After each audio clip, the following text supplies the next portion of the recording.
प्रिय श्रोता बंधु प्रभु श्रीख्रीष्ट प्रेममय नाम आपको शुभेच्छा।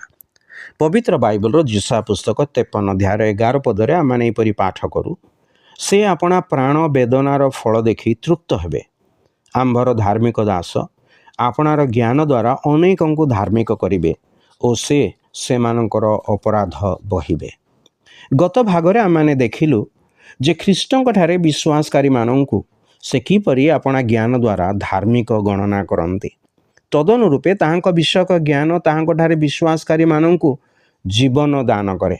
आजिर ए प्रगतिशील जुगरे मनुष्य निजर ज्ञान और बुद्धिमत्ता उपरे निर्भर करी चाले, मात्र ईश्वर ए ज्ञान को व्यर्थ करिसंते।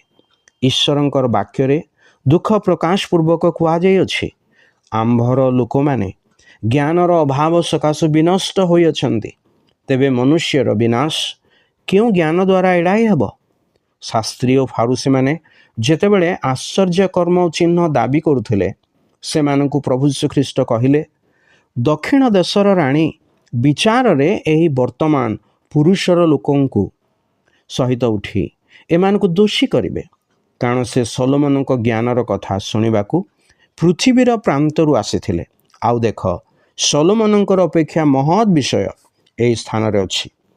सोलोमनकर सदृश ज्ञानी राजा इतिहास रे आउ केही उत्पन्न होई नाहंती, मात्र प्रभु यीशु ख्रीष्ट सोलोमनक ठारु मध्य महान अटंती। हाँ, आज जो सत्य ज्ञान अन्वेषण करा जाए से प्रभु यीशु ख्रीष्ट ही अटंती।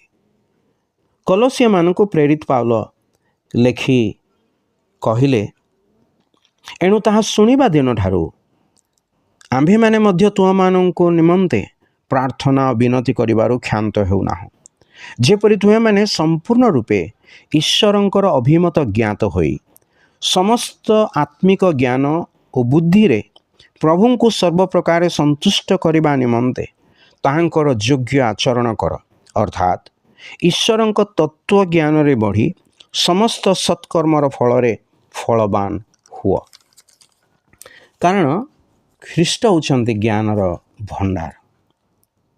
पाउल जेतेबेले ख्रीष्टंक ठारे थिबा एई सत्य को ज्ञात हेले से कहिले, हाँ प्रकृत रे मु मोहर प्रभु ख्रीष्ट जीशुंकर ज्ञानर उत्कृष्टता निमंते समस्त विषय क्षतिजनक बोली गण्य करे। से आहुरी कहिले, जेपरि मु ताहांको ताहांक पुनरुत्थानर शक्ति और ताहांक मृत्यु भोगरे ताहांक तुल्य होई ताहांक दुख भोगर सहभागिता ज्ञात हुए एवं कौनसी प्रकारे मृत मानक मध्यरु पुनरुत्थान प्राप्त होई पारे, तेबे या किपरि संभव? पिता ईश्वरंकर सहित कथोपकथन करी प्रभु यीशु कहिथिले, आउ एकमात्र सत्य ईश्वर जे तुम्भे तुम्भको और तुम्भर प्रेरित यीशु ख्रीष्टन को जानिबा अनंत जीवन अटे। संक्षेप कहले, पाप क्षमा और अनंत जीवन प्राप्त होगा निमंते ख्रीष्टन को चिन्हिबा और तांकर ज्ञान प्राप्त होगा आवश्यक। तांको चिन्हि अनंत जीवन प्राप्त होगा निमंते ईश्वर आपणन को साहाय्य करंतु। धन्यवाद।